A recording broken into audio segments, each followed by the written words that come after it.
Bueno, vieron, hacemos siempre de hacer un repaso de la actividad anterior, la que había que entregar, la que hay que entregar en el transcurso del día digamos. La verdad que esta actividad 2 yo la veo bastante simple, no veo mayores inconvenientes, ¿sí? En realidad tienen la primer parte, creo que ahí la tendrán que estar viendo, tienen la primer parte, la primera pregunta, digamos, el punto 1, tienen que pensar acerca de los eh, usuarios que tienen la base de datos. Recuerden que la semana pasada vimos que hay tres tipos de usuarios. El usuario final, que era aquel que utilizaba la base de datos básicamente. Nosotros, que éramos los administradores de la base de datos. Cuando digo nosotros, vendría a ser aquel sujeto que crea la base de datos y después la mantiene. Y en tercer lugar están los desarrolladores o los programadores, que vendrían a ser aquellos que crean el software que va a terminar utilizando nuestro usuario final, ¿sí? Para acceder a la base de datos, quien crea la interfaz. Bueno, teniendo eso en mente hay que responder estas dos preguntas, que creo, si lo hicieron, aquellos que lo hicieron, no tiene mucha dificultad, ¿sí? No quiero decir la respuesta porque si no ya sería mucho, pero es bastante simple. Eh, no, estoy tentado de decirlo, pero me voy a quedar callado. Lo dejamos así para que ustedes piensen. En el segundo punto es más fácil todavía, ¿sí? Observen el detalle, estamos intentando que no escriban mucho para hacer las actividades, o sea, que las terminen rápido y todo el mundo pueda participar y puedan, digamos, estar al día con ese tema. Así que se nos ocurrió hacer algo así como completar la palabra faltante.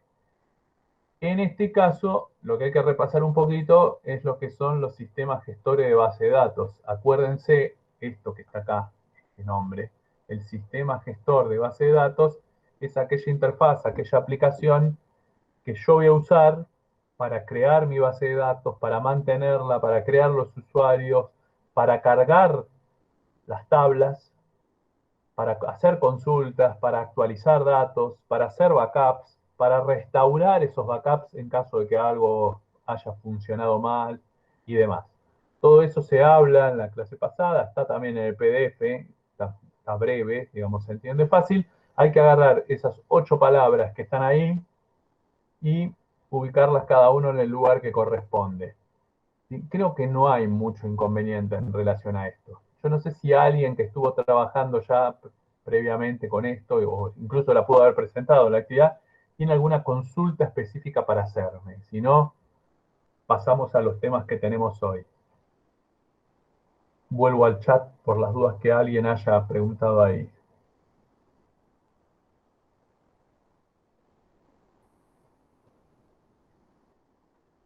Rosalina me dice, pero en el punto B no entendí muy bien lo que pedía. Cuando decimos el punto B, estamos hablando de 1B, me imagino.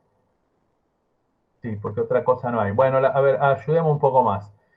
En el A dice, en la mayoría de las descripciones presenten a los distintos usuarios del sistema, o sea, hay que agarrar la actividad 1, ¿no?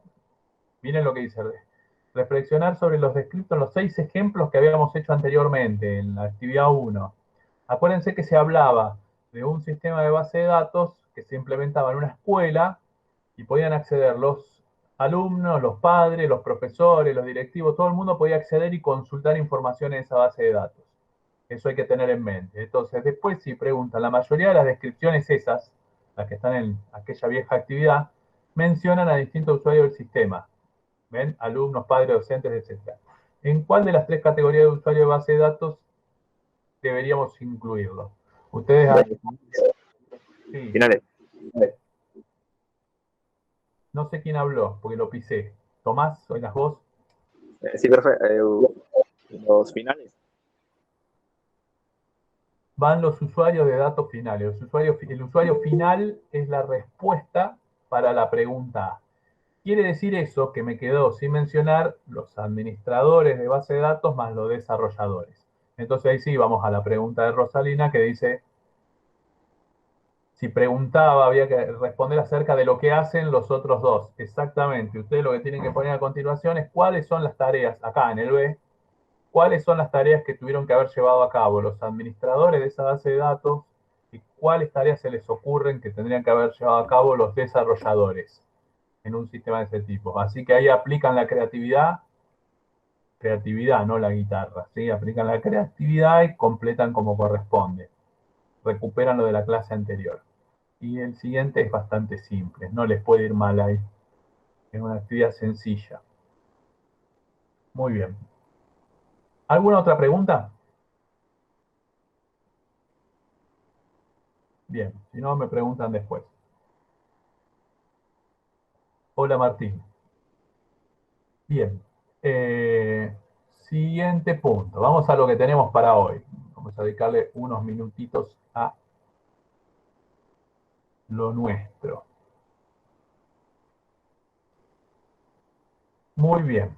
Bien, avancemos. Abandonemos de a poco, vayamos abandonando la teoría, vamos metiéndonos un poco más en las bases de datos particularmente dichas, ¿sí? Así que vamos a desarrollar esto lo más rápido que se pueda. Vamos a tratar de que se entiendan.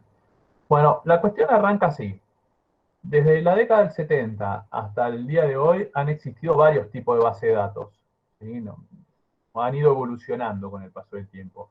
Hoy en día solo se usa, digamos, tiene uso universal. No hay nadie que no use algo que se llama base de datos relacional, que son obviamente las que vamos a estudiar nosotros.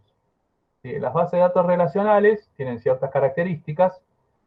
Por ahí las tres características que más importantes, o las primeras que uno aprende, son esas que aparecieron ahí en pantalla, que son fáciles de entender. A ver, primero esto, es un modelo, un tipo de base de datos fácil de usar. Entonces eso hace que se extienda rápido el desarrollo, ¿sí? Que todo el mundo encuentre intuitivo y accesible usar estas bases de datos, digamos, todos los técnicos básicamente, ¿sí? Eh, el por qué es fácil de usar tiene que ver con la segunda característica, porque algo que hacen muy bien estas bases de datos, ya lo venimos hablando desde clases anteriores, es representar sin problemas las organizaciones o las instituciones o las empresas del mundo real. ¿Sí?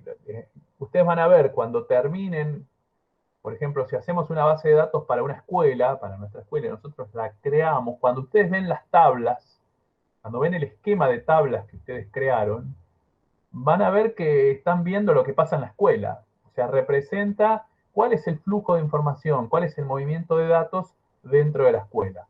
Ahora, si después haces una base de datos para una empresa que se dedica, no sé, a comercializar electrodomésticos, ustedes verían cuando le queda el diseño terminado que esa base de datos representa o cuenta, entre comillas, nos dice qué es lo que pasa en, digamos, en esa cadena de sucursales de, digamos, que se dedica a la venta de electrodomésticos. O sea, lo que termina haciendo es mostrando qué es lo que pasa en la realidad. Entonces eso lo hace, como dice acá, muy intuitivo. ¿Sí? Es fácil acoplarse a ese esquema. A todo lo anterior, que es puro, digamos, tiene mucho de verso. Además, yo creo que las grandes ventajas que tiene es que hacer cambios y realizar consultas en esta base de datos es muy, pero muy simple. Entonces eso ha hecho que se ha extendido. O sea, actualizar un valor en este tipo de base de datos, van a ver que es una pavada, no tiene mayores dificultades, y hacer consultas también. Entonces esto ha hecho que con el paso de los años, ya hace más de 20 años, calculo yo, las bases de datos relacionales hayan quedado como el tipo de base de datos que se usa cotidianamente. Bueno, ahora, esto está claro. A partir de ahí la pregunta que surge es, bueno, en una base de datos relacional, profe, ¿qué hay? O sea, si yo ahora abro alguna aplicación de esas, algunos sistemas gestores de base de datos, ¿qué voy a ver? Bueno, lo que ustedes van a ver ahí adentro es por lo menos una tabla. O sea, una base de datos relacional por lo menos tiene que tener una tabla. En la práctica pasa que tienen decenas de tablas. ¿Sí? Abundan las tablas en las bases de datos. En realidad es un conjunto de tablas, una base de datos relacional. Y cada tabla lo que va a hacer es almacenar información sobre un objeto en concreto. Cuando digo objeto puede ser una cosa, una persona, un elemento. ¿Sí? A ver, acá se me ocurrieron dos ejemplos. Ustedes tienen una tabla vendedores. Y la que está abajo guarda datos sobre las sucursales en donde trabajan estos vendedores. Pero si yo pienso en términos de la escuela, yo puedo hacer, obviamente, mi primer tabla se va a llamar alumnos, va a haber otra tabla que se va a llamar cursos, obviamente va a haber otra tabla que se va a llamar profesores, otra tabla se va a llamar, no sé, calificaciones, y así puedo seguir y van a ver que cuanto más piensen, más objetos o más elementos, entidades, dicen algunos libros, ustedes van a encontrar para poder terminar de completar su base de datos. ¿Sí? Eh, Estas tablas, repito, por lo menos una tabla tiene que tener nuestra base de datos, estas tablas nosotros las vamos a visualizar como si fuesen una matriz. No me voy a meter en profundidad a lo que llamamos matriz, en concreto cuando hacemos programación, pero lo que ustedes tienen que saber es que siempre es un conjunto muy pero muy ordenado, muy estructurado, en el cual las grandes divisiones son las columnas, que nosotros vamos a llamar campos a partir de ahora, o sea, columnas, 1, 2, 3, 4, 5, perdón, 5 acá, 6, 7 columnas para la primera tabla, o sea, 7 campos, y 4 para la tabla que está abajo. Y a su vez, va a estar ordenada también en términos de registros, o lo que llamábamos históricamente filas. Tengo 4 filas para la primera tabla, 3 en la segunda. En la práctica, la cantidad de filas suele crecer abismalmente, mientras que la cantidad de columnas suele estar fija, definida de antemano. Pero eso lo analizaremos después. O sea, registros y campos o filas y columnas, con mucho, mucho orden. Bien, dicho esto, vamos a pasar a analizar con mayor detenimiento algunos detalles que tienen nuestras tablas. ¿Sí? Vamos a ver algunas características que tenemos que tener en cuenta. Voy a ver si quedó alguna pregunta por ahí dando vuelta. Listo, bueno, perfecto. Bueno, avanzo una pantalla más, después hacemos consultas. Bueno, estas tablas, ¿qué cosas tienen de especiales? Algunas parecen obvias, otras no tanto. O sea, cuando yo cree las tablas en mi base de datos, estas características sí o sí. La primera, la que dije hace un rato, en cada tabla se almacenan datos sobre un objeto y no se mezclan estos datos. ¿Qué quiere decir esto? Si yo para mi escuela creo una tabla que se llama alumnos, el nombre mío que soy profesor, el DNI mío que soy profesor, en esa tabla no va a aparecer nunca. Están bien delimitados los objetos. ¿Qué quiere decir esto? Que el nombre mío, mi apellido, mi DNI, mi dirección va a aparecer en la tabla que me pertenece a mí, en la tabla profesores. Son objetos separados en principio. Eso va a facilitar lo que habíamos dicho al principio, el tema de las modificaciones y las consultas, lo que mencionamos hace un ratito. Entonces, objetos distintos o definidos, como dice ahí el enunciado, en tablas distintas. Como dijimos acá, en el ejemplo hay una tabla vendedores, otra tabla sucursales. Y a otra cosa. Siguiente característica que tienen que tener nuestras tablas. Yo agarro una tabla, la de arriba, vendedores, y miro una fila cualquiera, la que a ustedes les guste. Por ejemplo, miramos la fila 2. Esta fila 2, así completa como está, no se puede volver a repetir en la misma tabla. O sea, no puede haber dos filas exactamente iguales. Como dice acá, no pueden haber dos registros idénticos dentro de la misma tabla. Ese es un requisito que hay que cumplir siempre. Después puede haber valores que se repitan. ¿Sí? O sea, yo puedo tener acá dos vendedores o tres con el mismo apellido, Velázquez. Pero seguramente va a tener un código ID distinto, es probable que tenga un nombre distinto, que viva en otro lado, o sea, se van a repetir algunos valores, pero no todo completamente. De hecho, miren acá, por ejemplo, si yo analizo el carácter F, que identifica sexo femenino, está repetido, y acá el número 1 también está repetido. Lo que no pasa nunca es que la fila completa se vuelve a repetir. Bien.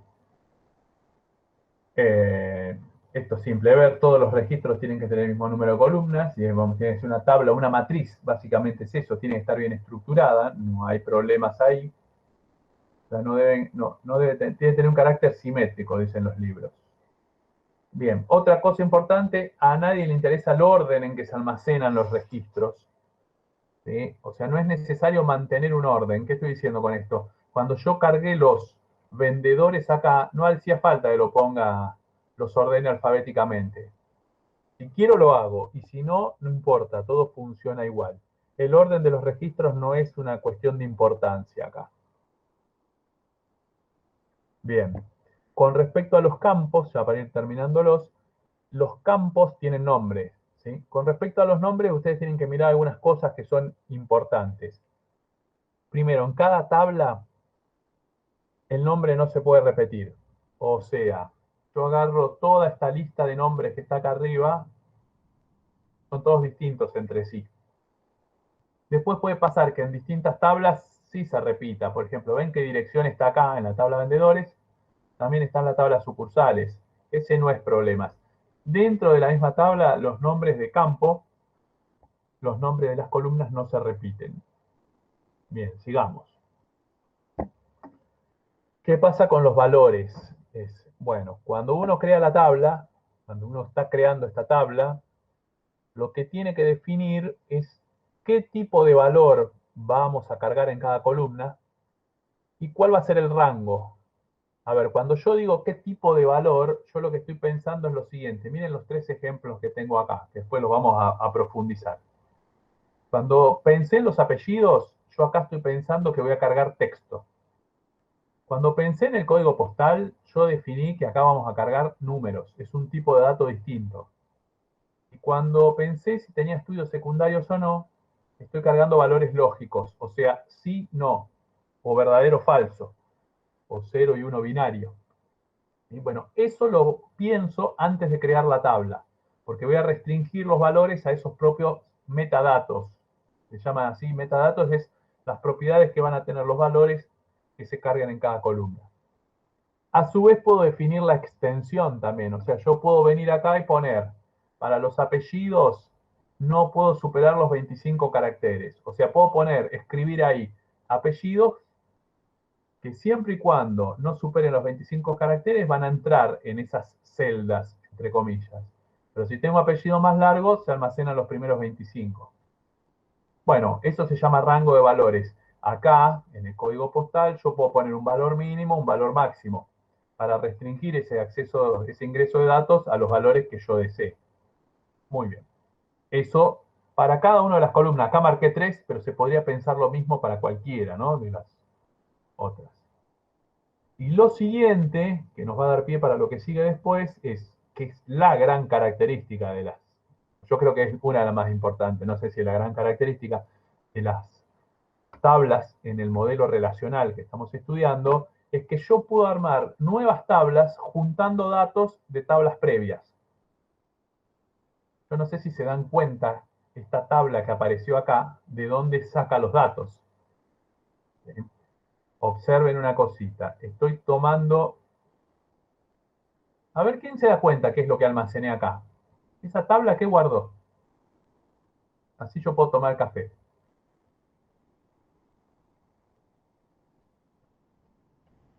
A ver si alguien acierta con el chat. Tomó localidad de la tabla sucursales. Está perfecto lo que dice Facundo Molina. Facundo Molina dice, tomó la localidad, esto lo sacó de la tabla sucursales, lo sacó de acá. Bien, pero todavía falta. A ver, ayudo un poco más. Estas otras dos columnas, apellido y nombre, las sacó de acá, de la tabla de vendedores. Pero ¿qué está almacenando esa tabla?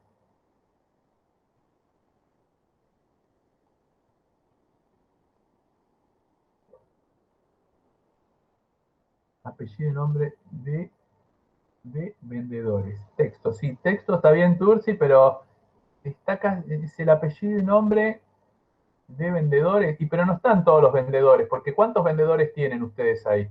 Yo veo 4. ¿Sí? Yo acá veo 4 vendedores, pero acá almacenó a 3. ¿Qué es lo que explica esa tabla? Que por eso no le puse el nombre, para que ustedes piensen. Exacto, Facundo. Lo que está marcando es dónde trabajan las mujeres, básicamente. ¿En qué localidades? No, lo primero que dijiste, Facundo. Facundo primero dijo, identifica a las mujeres, sí. ¿Sí? ¿En qué local compró cada persona? No. Y Tomás me dice, está almacenando los datos de algunos... Y sí, pero no, es mejor, digamos, me quedo con lo que dijo Facundo al principio, o lo que ahora dijo Melanie. Sumó dos Facundo, no, sumó uno, después restó con el otro, ya la tiró a cualquier lado. Pero vamos a olvidarnos del que la tiró a cualquier lado, nos vamos a quedar con lo que dijo al principio. Bien, profe Cufone se equivocó. Bien, perfecto. A ver, esta tabla lo que está haciendo es diciéndome dónde trabaja cada una de las vendedoras, básicamente. Entonces, ¿qué es lo que hicimos? Que es lo que van a tener que hacer en algún momento ustedes cuando aprendan SQL, es primero de esta tabla extrae apellido y nombre, pero no de todos los vendedores, siempre y cuando acá encuentren una F. ¿Sí? O se encuentren un sexo femenino, se quedan con esos apellido y nombre, y después, usando este último valor que está acá, ¿sí? Permite recuperar en qué localidad trabaja cada una de las vendedoras. O por, a ver, para hacer un ejemplo concreto, vamos con Velázquez. Velázquez Marita trabaja en la sucursal 2. Quiere decir que yo voy a pegar el otro salto a la otra tabla, la sucursal 2. Observen que la localidad es San Martín. Por eso acá dice Velázquez Marita San Martín. Y si hacen el mismo trabajo después, siguiendo a Romina Tobal o a Sandra Velastegui, van a ver que coincide. Si no coincide, me equivoqué, pero creo que no me equivoqué. A ver, pensemos acá. Velastegui y Sandra trabajan en la sucursal 3. Vamos a la otra tabla. La sucursal 3 es Villa Ballester. Salió bien. Acá, si ustedes son, digamos, perceptivos, se darán cuenta por qué se llama base de datos relacional. Porque básicamente lo que estamos haciendo es relacionando datos que están en tablas distintas. ¿Sí? De eso se trata básicamente y de aprender cómo hacer eso. Muy bien. Estas son las grandes características. Ahora vamos a ir con algo mucho más fácil y después cortamos. ¿Alguna pregunta sobre esto? ¿Lo que explicamos?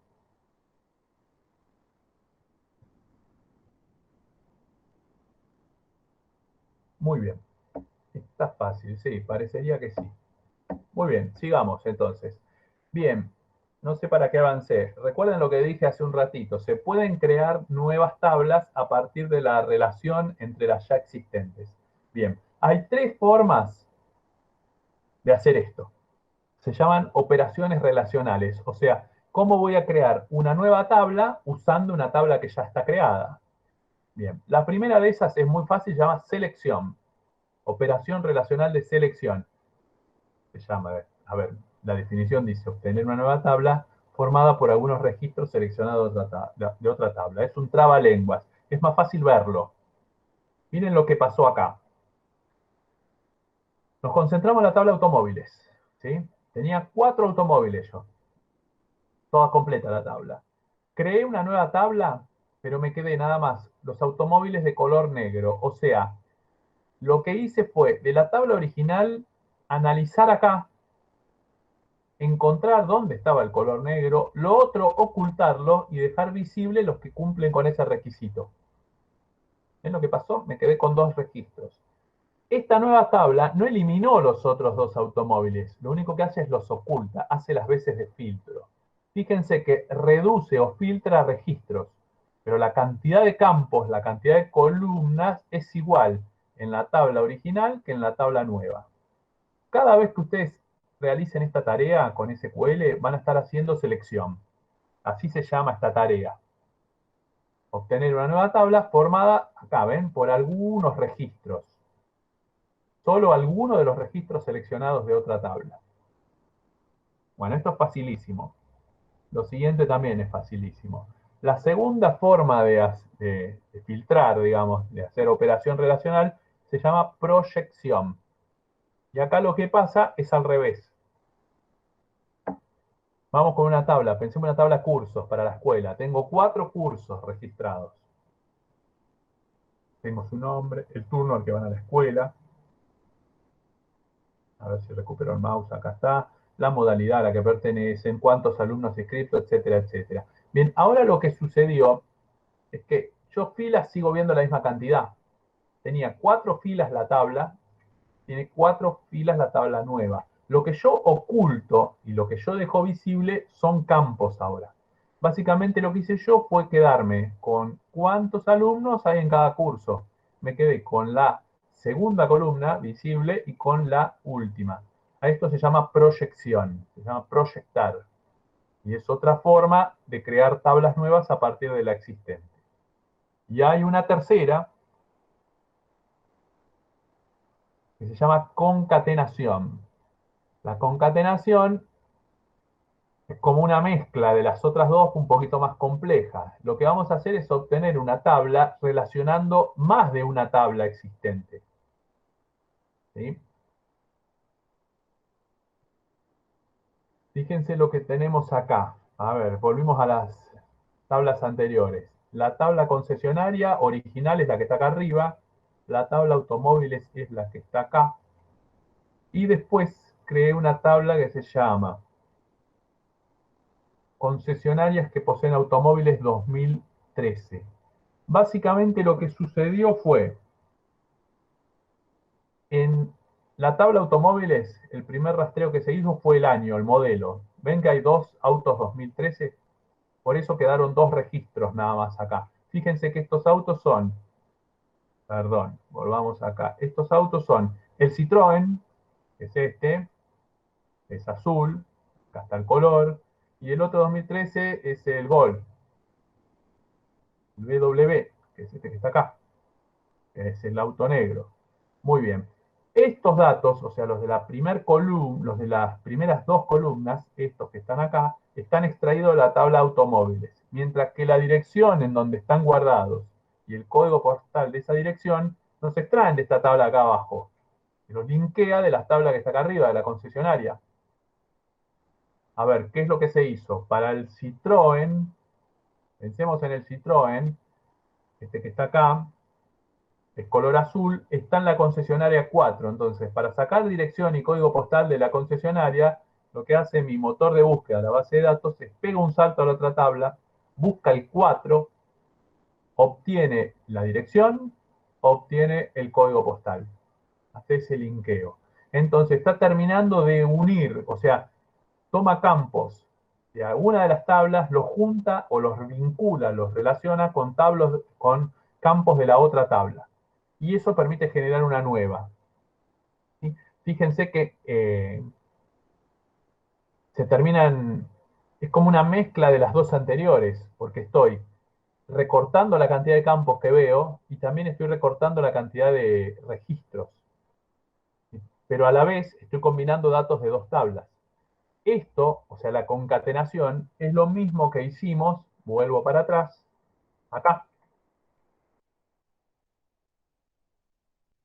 un paso más. Ahí se tiene que poner de rojo. En la tabla que hablamos hace un ratito, la de las vendedoras mujeres, nosotros hicimos una concatenación, porque tomamos 2 campos de la tabla vendedores, un campo de la tabla sucursales, los cruzamos los datos, terminó como resultante una nueva tabla. Eso se llama concatenar. Y es de las 3 funciones relacionales, obviamente la más usada por lejos. Es esto último que estábamos viendo aquí. Muy bien, ahí está. Se llama concatenar. Bien, esto fue simple, creo que no deberíamos tener problemas para entenderlo. De hecho, en la actividad van a tener que practicar algo de esto también. Bien, hace unos minutos Facundo preguntó si lo filtró. Exactamente, hacer una función o una operación relacional es equivalente a aplicar un filtro. ¿Sí? Con la diferencia, por ahí ustedes los filtros los conocen de haberlos usado en Excel, por ejemplo. La gran diferencia que tenemos con SQL, la gran ventaja es que estos filtros son 100% flexibles, dependen de cómo nosotros los programemos. Podemos filtrar lo que se nos ocurra, básicamente. La desventaja está en que no es algo tan automático como los filtros que hacíamos en Excel. Digamos, acá hay un código que vamos a tener que aprender para que nos salga ese tipo de filtrado, ¿no? Pero básicamente es eso.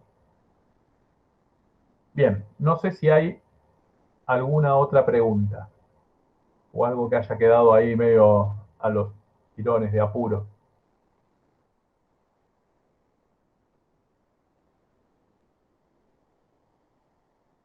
Bueno, perfecto. El TP creo que lo voy a subir mañana. Por ahí si aparece hoy, con suerte, si tenemos tiempo. ¿Sí? Si no, hacemos como siempre, la clase grabada más la actividad nueva. ¿Sí? Más que trabajo práctico, vendrían a hacer actividades porque son muy breves. ¿Sí? La idea es, digamos, me pongo medio denso con esto. A ver, nadie los va a desaprobar porque se atrasen con algunas actividades. Digamos, no tiene sentido que se los repita otra vez. Digamos, no hay requisito con respecto a eso. Ahora, para terminar de cerrar y terminar de aprender el tema, siempre es importante que en los días próximos, luego de haber charlado esto acá, ustedes hagan la actividad y la adjunten. Es más que un repaso, ¿sí? Es como terminar de consolidar, de internalizar lo que se charló acá. Eso siempre es importante. A veces hay algunos que se dejan estar con las actividades y después meten 10 actividades todas juntas. En periodo de pandemia, yo personalmente no estoy mirando mucho la fecha de entrega. ¿Sí? Para mí que lo hagan, digamos, es importante ya. No me pongo tan obsesivo con eso. Lo que sí me parece una picardía, porque obviamente así no se aprende, así se aprueba, es otra cosa distinta. Pero la idea sería que también puedan aprender. ¿Sí? Pues, por el aprobado hay menos problemas que por el aprender. Digamos, y eso ya depende de ustedes, ya están grandes en ese sentido. Entonces, no atrasarse mucho está bueno, porque si no, la otra forma, o me van a tener que preguntar a mí, o lo más frecuente es que se lo pregunten entre ustedes, que es más rápido, o se lo pasen entre ustedes, pero si uno no termina de aprender, está haciendo otra cosa distinta, al margen de que apruebe. Así que traten de no demorarse mucho. Por eso intento que en las actividades no haya un gran trabajo de escribir, de editar y todo eso, porque no da en este periodo, sin estar en la escuela, hacer trabajos muy extensos. ¿Está claro? Bueno, muy bien. Si no hay nada por preguntar, lo voy a tener que liberar. Muy bien. Bueno, profe.